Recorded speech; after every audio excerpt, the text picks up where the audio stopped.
Udah, dulu.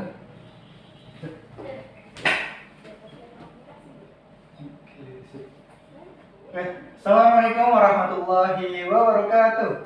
Waalaikumsalam warahmatullahi wabarakatuh. Good morning everyone. How are you today? Alhamdulillah, fine. Hopefully kita semua senantiasa dalam keadaan sehat walafiat dan dalam lindungan Allah Subhanahu wa taala. Amin. Allahumma amin. Alhamdulillahilladzi an'ama bi ni'matil iman wal islam wa nusalli ala khairil anam sayyidina Muhammad wa ala alihi wa sahbihi ajmain amma ba'du. Hai everyone, perkenalkan saya Ahmad Taufik Hidayat. Nama kakak bisa kalian panggil dengan Kak Ahmad. Kakak merupakan seorang sarjana komunikasi penyiaran Islam lulusan Sekolah Tinggi Ilmu Dakwah Al-Hadid Surabaya. Alhamdulillah sejak SMK sampai dengan hari ini kakak masih terus mendalami dan memahami dunia dakwah Islam karena pada hakikatnya kita semua merupakan pembelajar sepanjang hayat, bukan? Nah, alright everyone. Sebelum kita masuk ke dalam materi kajian kita pada pagi hari ini, izinkan kakak menyampaikan dua pertanyaan kepada teman-teman sekalian. Yang pertama, bisakah teman-teman menjelaskan kepada kakak apakah benar Al-Quran itu memang firman atau buatan Allah Subhanahu wa taala ataukah hanya sekedar karangan Nabi Muhammad SAW saja? Dan yang kedua, bisakah teman-teman menjelaskan kepada kakak apakah informasi yang termaktub di dalam Al-Quran isinya benar-benar selaras dengan ilmu pengetahuan modern masa kini ataukah justru bertentangan? Guys, kenapa? Diam.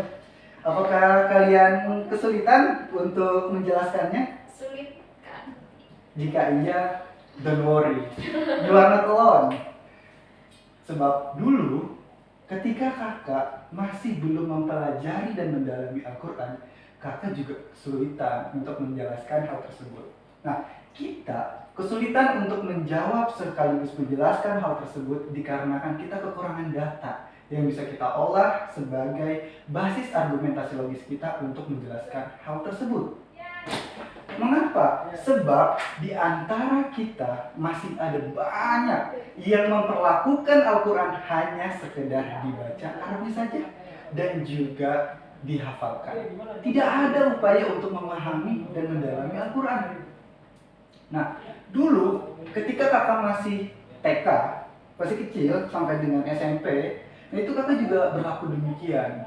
Nah, namun alhamdulillah dimulai dari kajian sebagaimana yang teman-teman ikuti pada pagi hari ini, kakak akhirnya mulai nih mencoba untuk memahami dan mempelajari Al-Quran, bukan hanya sekedar membaca dan menghafalkan saja, hingga akhirnya dapat membuat kakak seperti saat ini. Nah, for your information guys, di era perkembangan informasi yang sangat pesat saat ini, di mana Al-Quran itu bisa diakses oleh siapa saja, di mana saja, melalui apa saja. Misal dari HP bisa, dari laptop bisa, atau dari kitabnya secara langsung, itu juga bisa. Nah, permasalahannya adalah ketika Al-Quran bisa diakses oleh siapa saja, nah muncul satu keraguan-keraguan yang dimana tujuannya adalah untuk meragukan kebenaran kitab suci Al-Quran.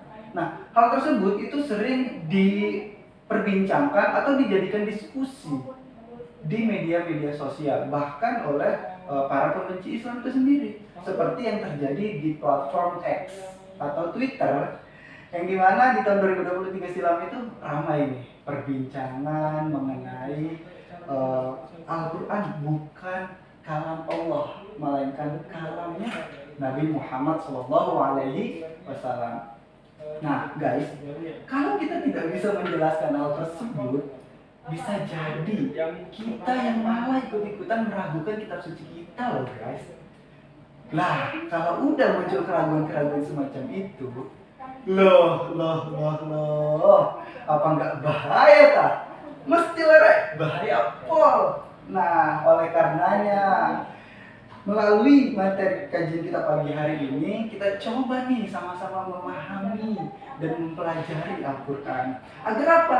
Agar kita bisa menjelaskan sekaligus menjawab apakah Al-Quran itu benar-benar firman Allah Subhanahu wa Ta'ala yang isinya selaras dengan ilmu pengetahuan modern masa kini atau tidak. Nah, untuk itu yang akan menjadi materi kajian kita pada pagi hari ini adalah kebesaran kitab suci Al-Quran. Insya Allah selama 10 menit ke depan akan kakak sampaikan penjelasan sekaligus jawaban dari pertanyaan-pertanyaan yang tadi kakak sampaikan. Bukan hanya sekedar penjelasan aja yang kakak sampaikan, bukan hanya sekedar katanya si ini, katanya si itu, tetapi akan juga kakak sampaikan serta-sertakan bukti-bukti penunjangnya secara ilmiah agar kita bisa menghasilkan satu jawaban yang dapat dipertanggungjawabkan. Baru nanti setelahnya kita masuk ke dalam sesi tanya jawab ya. Oke. Kalau gitu kita mulai aja ya. Oke. Oleh karenanya, so let's we learn it together. Oke. Baik, teman-teman Rohis SMA Negeri 100. Di dalam Quran Surah Al-Isra ayat 88 dan juga Al-Hijr ayat 9, Allah Subhanahu wa Ta'ala sendiri menyampaikan bahwasanya Al-Quran adalah benar-benar firman-Nya. Inna nahnu nazzalna, sesungguhnya kamilah yang menurunkan Al-Quran, bukan yang selainnya. Dan Allah juga menyampaikan bahwa la ya'tuna bimislihi, tidak akan ada yang mampu menjiplak Al-Quran sekalipun manusia dan jin saling bekerja sama untuk membuat yang serupa dengan Al-Quran.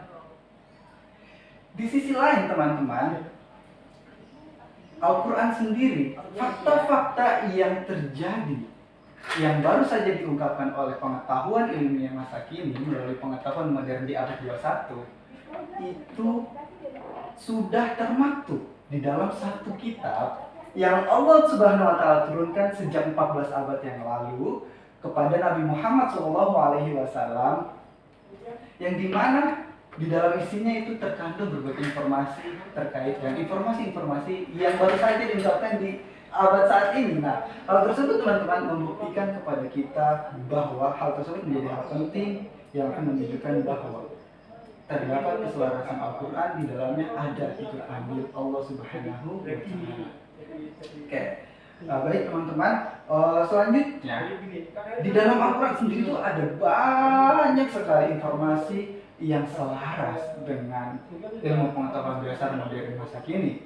Misalnya tentang alam semesta. Nah, hal tersebut juga sekaligus menjadikan bukti bahwa terdapat tanda-tanda kebesaran Allah Subhanahu wa Ta'ala di dalam penciptaan Al-Quran. Sebagaimana firman-Nya dalam Quran surat Fusilat ayat 53 yang menyatakan atau memperlihatkan kepada kita semua bahwa terdapat tanda-tanda kebesaran Allah Subhanahu wa Ta'ala di segenap penjuru alam semesta, termasuk dalam diri kita sendiri.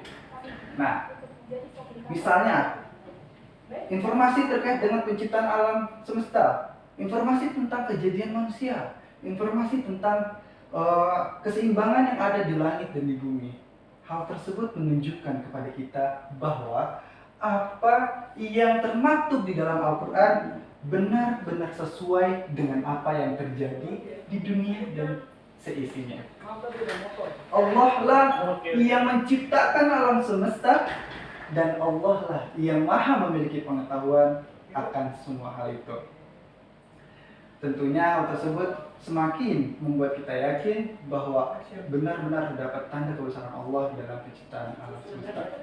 Dan kesesuaian antara ilmu pengetahuan modern masa kini dengan apa yang terdapat di dalam Al-Quran merupakan satu hal penting yang akan membuktikan kepada kita semua bahwa Al-Quran adalah benar-benar firman Allah Subhanahu wa Ta'ala, bukan yang selainnya. Lantas, bagaimana penjelasan mengenai kesesuaian antara Al-Quran dengan ilmu pengetahuan modern masa kini yang akan menuntun kita kepada kesimpulan bahwa Al-Quran benar-benar firman Allah yang isinya selaras dengan ilmu pengetahuan masa kini? Di antaranya adalah sebagai berikut. Tapi sebelum kita lebih jauh membedah alasan-alasan yang tadi akan kakak sampaikan, mungkin karena sifatnya kakak menyampaikan satu arah, kakak menyadari bahwa mungkin ada sedikit yang mungkin kelelahan seperti itu. Nah, karena nanti di penjelasan ini kan cukup kompleks nih, cukup ada analisis yang mendalam, maka perlu kefokusan seperti itu. Nah, ini kakak ada tebak-tebakan. Apa tuh Kak? Gimana Kak? Ini gamenya kefokusan sih. Nah, jadi begini teman-teman, bukan tebak-tebakan, salah, tapi pertanyaan. Tanya pertanyaan Kak. Jawab apa? Kalau kalian bisa jawab berarti benar-benar kalian adalah pelajar-pelajar yang di iya betul, yang tidak untuk di sini. Jadi gini teman-teman, ada satu kapal selam, oke? Dikasih apa nih Kak? Ke siapa? Nantilah ada door prize di akhir. Ada kapal selam, kapasitasnya 10 orang. Nah, ada 5 orang dewasa, ada 2 anak kecil, ada 2 remaja, ada 1 ibu hamil. Pertanyaannya, kenapa bisa tenggelam? Ayo, cuman yang tingkat kefokusannya tinggi yang bisa menjawab. Kenapa? Ada yang bocor lah Kak kalau tenggelam. Iya Kak. Salah. Ya? 1, 2, 3, 4, 5. Ah, salah. Ada anak kecil. Salah. Anak kecil yang minta Salah. potongan. Salah. Nggak tahu? Terbalik. Simpel.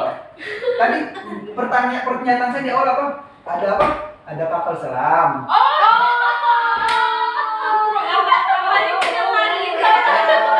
Kenapa tenggelam? Udah fokus kan? Nah. Iya.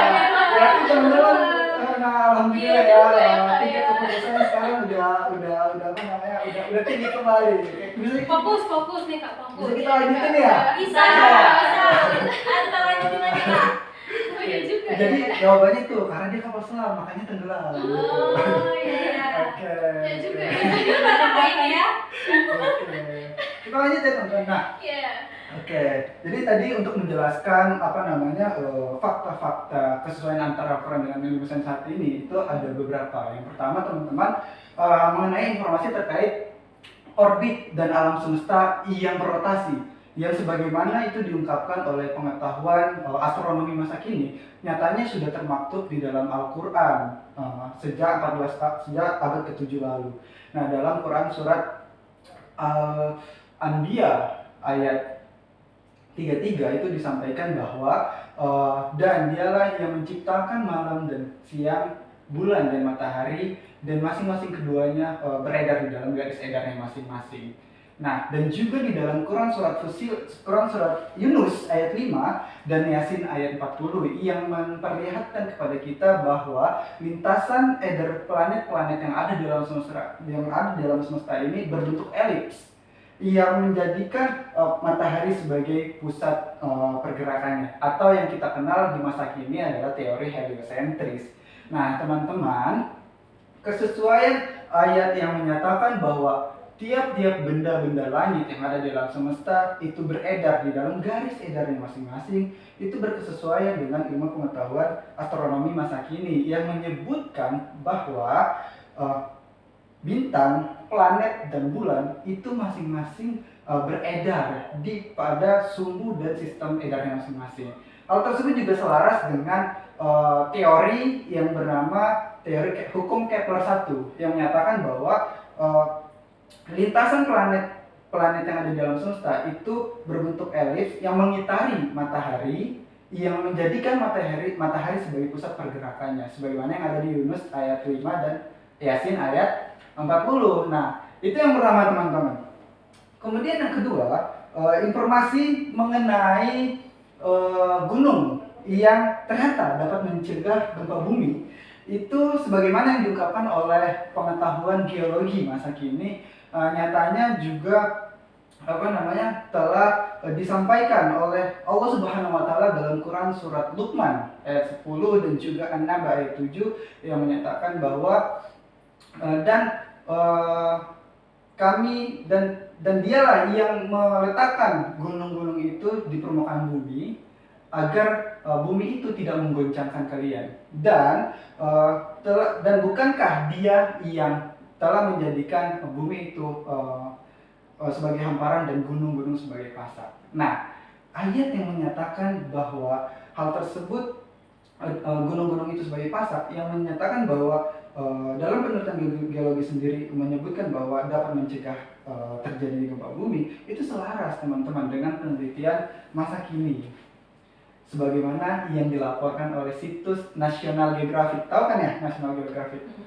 Nah, jadi begini teman-teman, di tahun 2024 kemarin, di awal Januari, belum lama ya, dari tahun ini masih di tahun yang sama, itu di Kumamoto, Jepang terjadi gempa bumi yang cukup dahsyat, sekitar 7, sekian skala Richter, cukup besar lah gempanya. Nah, jadi begini, pusat gempanya itu ada di sini teman-teman nih, ada di sini. Nah, sejauh 30 km dari pusat gempa itu ada yang namanya gunung berapi Aso. Nah, dalam penelitian yang dilakukan oleh para peneliti geologi, gempa bumi yang terjadi itu sebesar 7, sekian skala Richter itu dapat berhenti karena aktivitas tektonik atau aktivitas magma yang ada di bawah gunung berapi Aso. Bagaimana penjelasannya? Jadi begini. Sumber gempanya di sini. 30 km jauhnya ada gunung berapi Aso. Di bawahnya ada lapisan magma. Nah, aliran energi gempa yang berasal dari sumber gempa itu kan dia berjalan ya, merambat ke sekitar pusat gempa. Makanya kadang kalau gempanya di sini nanti dia perlahan-lahan berasa kan gempanya di sini gitu ya. Nah, itu aliran energi gempa itu bersifat dingin teman-teman. Nah, sementara aliran magma yang ada di bawah gunung berapi Aso itu bersifat panas. Nah, ketika aliran energi yang bersifat dingin merambat perlahan-lahan bertemu dengan aliran magma yang bersifat panas, disitulah menyebabkan aliran energi magma yang bersifat aliran energi gempa bumi yang bersifat dingin itu buyar teman-teman ke atas permukaan bumi dan keluar, sehingga gempa bumi di situ dapat terhenti. Nah, itu yang dapat menjelaskan teman-teman mengapa magma di lapisan bawah gunung itu bisa mencegah atau menghentikan aliran energi gempa bumi. Penjelasannya seperti itu. Kemudian yang selainnya adalah letak dari gunung berapi itu sendiri yang berada di titik pertemuan dua lempengan bumi. Nah, itu yang juga dapat menyebabkan berhentinya gempa bumi ketika atau mencegah terjadinya gempa bumi ketika misalnya ada dua lempengan yang saling bergerak itu hendak bertabrakan, dia tidak terjadi bertabrakan karena di tengah-tengahnya itu dibatasi oleh gunung-gunung itu sendiri sebagaimana yang tadi disampaikan dalam Quran surat Luqman ayat 10 dan An-Naba ayat 7. Nah, itu yang kedua teman-teman. Kemudian yang ketiga, informasi mengenai bertemunya dua air lautan atau aliran laut namun tidak bercampur. Nah, itu juga sebenarnya sudah disampaikan oleh Allah Subhanahu wa taala dalam Quran surah Ar-Rahman ayat 19 dan ayat 20. Dan dia membiarkan kedua aliran laut tersebut mengalir dan kemudian bertemu dan di antara keduanya terdapat batas yang tidak dapat dilampaui oleh masing-masing. Nah, ternyata teman-teman dalam ayat tersebut kan disampaikan ya bahwa tidak bercampurnya kedua aliran air tersebut dikarenakan adanya batas, ya kan? Yang tidak bisa dilampaui oleh masing-masing sehingga tidak bercampur. Nah, hal tersebut sejalan dengan penelitian oceanografi masa kini. Oceanografi tahu teman-teman? Oceanografi adalah ilmu tentang kelautan yang dalamnya membahas tentang sifat-sifat fisika maupun kimianya seperti itu. Nah, jadi kenapa hal tersebut terjadi? Batas-batas yang dimaksud dalam Al-Quran itu dapat dijelaskan dalam fisika oceanografi yang dimana hal tersebut terjadi karena ada dua peristiwa. Yang pertama ada yang namanya halocline dan juga thermocline. Ada yang pernah dengar? Nggak pernah ya? Oke, ini kakak kan karena agak kompleks, kakak akan sampaikan secara padat aja ya. Jadi Haloklin teman-teman, singkatnya adalah haloklin adalah tingkat kandungan garam yang ada pada dua aliran air atau pada aliran air tertentu. Nah, haloklin ini dapat terbentuk, ada syaratnya. Jika salah satu di antara dua aliran yang saling bertemu itu mengandung 5 kali lebih besar tingkat kandungan garam. Nah, maka di saat itu haloklin terbentuk dan terjadi yang namanya batas yang akan mencegah kedua aliran air tersebut menyampur.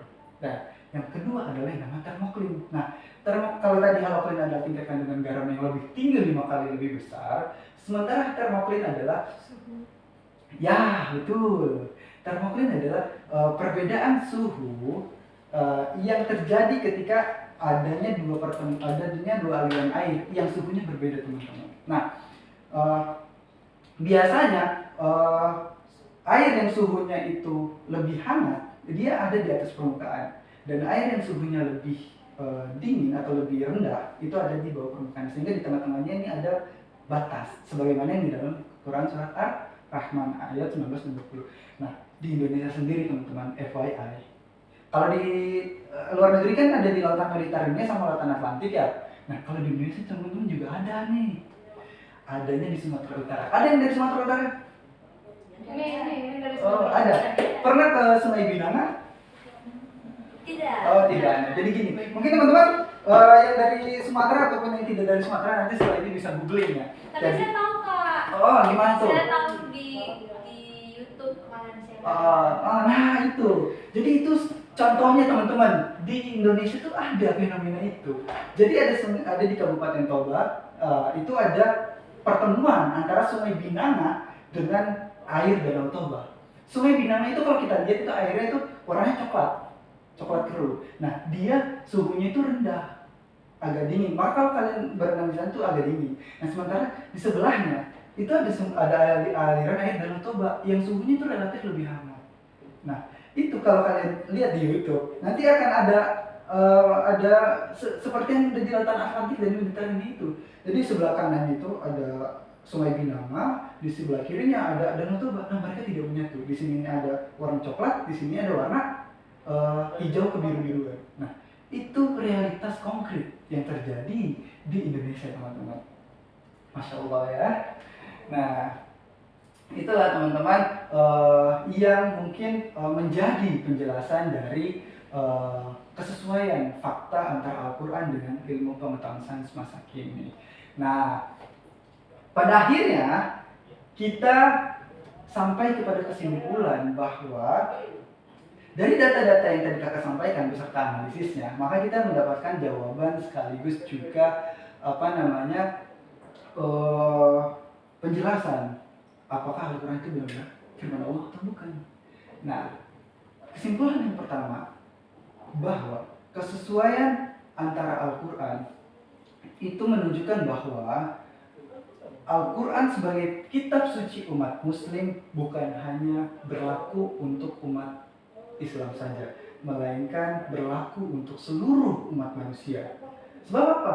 Sebab informasi-informasi yang terkandung di dalam Al-Quran memiliki keselarasan dengan ilmu pengetahuan modern masa kini yang mengartikan pengetahuan dalam Al-Quran bersifat atau informasi dalam Al-Quran bersifat universal yang bisa dipertanggungjawabkan keilmiahannya sehingga bisa digunakan oleh seluruh umat manusia. Nah, dan yang kedua, adanya kesesuaian antara Al-Quran dengan ilmu pengetahuan sains masa kini menunjukkan bahwa Al-Quran bukan merupakan ciptaan jin apalagi manusia, melainkan firman Allah Subhanahu wa taala, Sang Maha Pencipta alam semesta ini. Nah, guys, udah tahu kan ya, Al-Quran itu firman Allah yang di sini selaras dengan sains masa kini atau kan bukan? Nah, kalau udah tahu guys, sekarang kakak mau tanya nih, makin ragu dengan kebenaran Al-Quran atau makin mantep nih guys? Makin takjub ya, Masya Allah, tabarakallah, Masya Allah, begitu besar Allah dengan segala kekuasaannya, Masya Allah. Nah, untuk itu guys, ayo mari sama-sama setelah forum kajian pagi ini kita mulai untuk mencoba memahami dan mempelajari Al-Quran. Bukan hanya sekedar dibaca dan juga dihafalkan saja, tapi coba kita untuk berupaya untuk memahami dan mempelajarinya. sebagai bentuk apresiasi kita terhadap satu kitab suci yang langsung diturunkan oleh Allah Subhanahu wa taala kepada manusia mulia bernama Muhammad Shallallahu alaihi wasallam. Untuk itu, semoga dari forum kita hari ini kita juga menjadi hamba-hambanya yang ditinggikan derajatnya oleh Allah Subhanahu wa taala sehingga bisa mempergunakan ilmu yang kita peroleh hari ini untuk kemaslahatan diri kita sendiri dan juga umat ke depannya. Amin amin Allahumma amin. Subhanakallahumma wa bihamdika ashhadu an la ilaha illa anta astaghfiruka wa atubu ilaik. Wallahul muwaffiq ila aqwamit thoriq.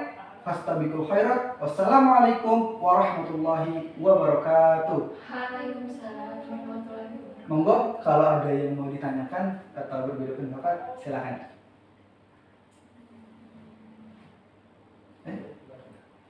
Natasha mungkin, atau Dian atau Krista, silakan. Silakan. Gimana nih? Apa ada telepati atau gimana di antara kalian? Tidak ada saya nih Kak. Ya. Saya nggak sepakat sih Kak Oh, sama gitu. apa namanya tadi dari penjelasan Kakak yang panjang lalu lebar gitu kan ya. Itu menurut saya kayak terlalu tele-tele ya kayak gitu.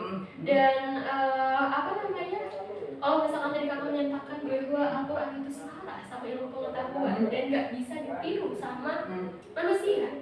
Buktinya sekarang tuh ada AI yang itu bisa apa namanya ya membuat segalanya gitu. Saya kemarin itu coba ya apa namanya ke AI, coba buat surat yang serupa dengan Al-Quran. Dia bisa, dia bisa apa namanya buat surat yang serupa dengan Al-Quran kayak gitu kan. Akhirnya berarti kan kalau misalkan AI aja bisa, maka ya Al-Quran itu apa ya namanya bisa dipalsukan dong kayak gitu dan bukan ciptaan Allah. Sudah? Ya. Sudah? Oke, saya jawab ya teman-teman. Jadi begini, tadi ada yang menyampaikan bahwa Al-Quran itu tidak bisa ditiru karena ada AI. Al-Quran itu bisa ditiru. Iya. Contohnya adalah AI. Sebenarnya teman-teman, ada sejarahnya yang terjadi di masa abad lalu. Sebagaimana yang dilakukan oleh Musailamah Al-Kadzdzab. Teman-teman tahu Musailamah Al-Kadzdzab? Nah, Tahu kan? iya. Kalau saya sih cuma tahu, nggak kenal. Karena saya belum perkenalan gitu. Tapi tahu ya. Nah, jadi Musailamah Al-Kadzdzab itu pernah berusaha untuk menjiplak Al-Quran dengan membuat ayat yang serupa. Gaya bahasanya dengan surah Al-Fil. Namun pada akhirnya dia menemui jalan kegagalannya karena ayat yang dibuat mengandung syair yang sastranya itu berkualitas rendah. Dan juga tidak masuk akal. Sebab mengapa? Sebab seharusnya Al-Fil itu mengisahkan tentang tentara gajah yang hendak menghancurkan Ka'bah sehingga mengisahkan tentang keburukan tentara gajah. Tapi dalam Musailamah dia membuat kisah sebaliknya mengenai apa namanya keburukan yang pada intinya hendak memburuk-burukan kaum Quraisy, kaum Muhammad. Nah itu tidak masuk akal. Di lain sisi Musailamah sendiri memiliki track record moralitas yang buruk sebab dia sering berdusta. Ada yang menyebutkan bahwa Musailamah sendiri itu adalah julukan si pendusta. Itu dalam tinjauan sejarah. Kemudian dalam tinjauan logikanya seperti ini. Al-Quran itu telah jelas Allah sampaikan dalam Al-Quran sendiri bahwa tidak ada yang bisa menciptakan bahkan jin dan manusia. Sebenarnya begini, jin dan manusia aja tidak bisa, apalagi AI. AI adalah alat yang dibuat oleh manusia. Nah, jadi begini, coba tadi argumentasi gimana? Saya Yang AI? saya di ChatGPT kan Oh, terus ChatGPT. ya Yang terus 3,5 atau 4,0 nih? yang terbaru dong Kak. Oh, Nah habis 4,0 ya? itu saya buka kan, coba kamu buat surat yang serupa dengan Al-Quran gitu. Terus dia bisa loh Kak, ada surat Al-Falaq kayak gitu kan. Terus isinya tuh ya kayak bahasa-bahasa Al-Quran gitu. Oke. Itu ada. Iya, kalau cuma buat secara teksnya aja ya, coba teman-teman buat deh di dalam handphonenya masing-masing. Ini teman-teman nih mau coba ChatGPT atau gimana nih? Lagi buka HP semuanya. Iya, ChatGPT. Gitu ya. Iya. Nah, jadi gini teman-teman, ChatGPT itu atau AI itu hanya sekedar membuat teksnya saja. Tapi apakah kebenaran dari apa yang disampaikan dalam teks ChatGPT itu benar-benar terjadi di masa yang akan datang atau tidak? Siapa yang bisa menjamin? Ayo. Kalau cuma sekedar buat teks aja, itu sebenarnya mungkin siapapun bisa. Kita di kelas SMP atau SMA ini pernah belajar puisi kan? Pernah belajar bersyair kan? Itu kan kita bisa membuat kata-kata yang indah, tapi teman-teman, kebenaran akan kalimat yang kita buat apakah benar-benar sepresisi yang dilakukan oleh Allah Subhanahu wa taala dalam Al-Qur'an Al-Karim? Apakah bisa? Ini logika aja ya. Coba. Apa itu? Coba nih, kamu buat satu surah dengan ChatGPT ya. Satu surat dengan ChatGPT tentang kapan kiamat. Loh, kalau kapan kiamat kan memang nggak ada yang tahu. Loh iya, justru itu. Atau mungkin tentang kejadian alam. Nih, Ya, yang itu harus benar-benar presisi ya. Benar-benar presisi.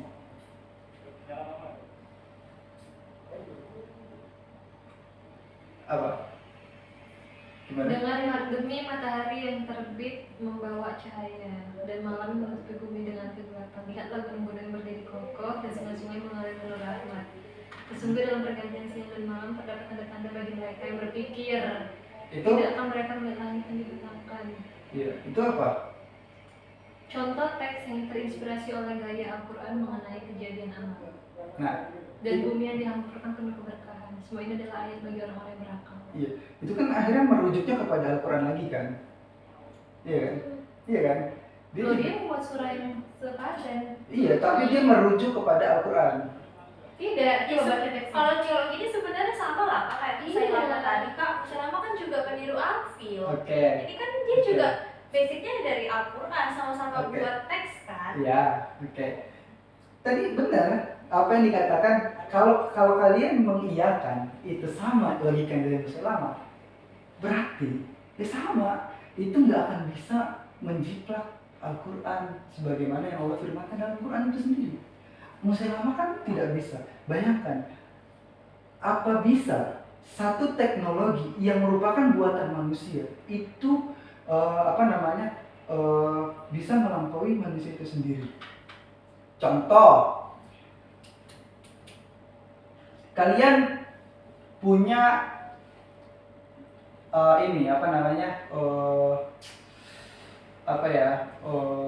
satu benda yang belum pernah kalian tahu sebelumnya itu benda, tapi kalian punya. Contoh, pertama kali kalian punya apa yang ketika kalian pertama kali punya tapi kalian kesulitan untuk menggunakannya? Sepeda. Ya, oke, sepeda. Kalian punya sepeda atau apa kalian kalau nggak ada petunjuk dari Allah, dari orang lain, katakanlah ayah kalian atau siapapun itu, atau kalian mengobservasi teman-teman kalian yang naik sepeda, itu apakah kalian bisa melakukan sepeda ini dikayu apa didorong ya, apa dituntun ya? Apakah bisa menggunakan sepeda itu sesuai dengan fungsinya? Nah, artinya apa? Benda itu tidak akan berfungsi ketika tidak ada yang menggerakkan sesuai dengan petunjuk yang benar. Maka apapun itu, entah itu AI, entah itu robot, entah itu apapun itu hakikatnya hanyalah alat yang dia tidak akan bisa menghasilkan sesuatu atau mengerjakan sesuatu tanpa adanya kehendak dari si pembuat. Tuh, contoh lagi. Sudah cukup atau mau contoh lagi? cukup. Cukup. Mungkin nanti bisa di luar ongkos, soalnya nanti ada lagi ada les. Oke, cukup ya. Oke, jadi seperti itu. Nah, Kalau sudah cukup, mungkin terima kasih kepada teman-teman sekalian yang sudah meluangkan waktunya pada kesempatan hari ini. Insya Allah, jika Allah beri kesempatan lagi kepada kita semua, kesempatan nikmat sehat, umur panjang, dan juga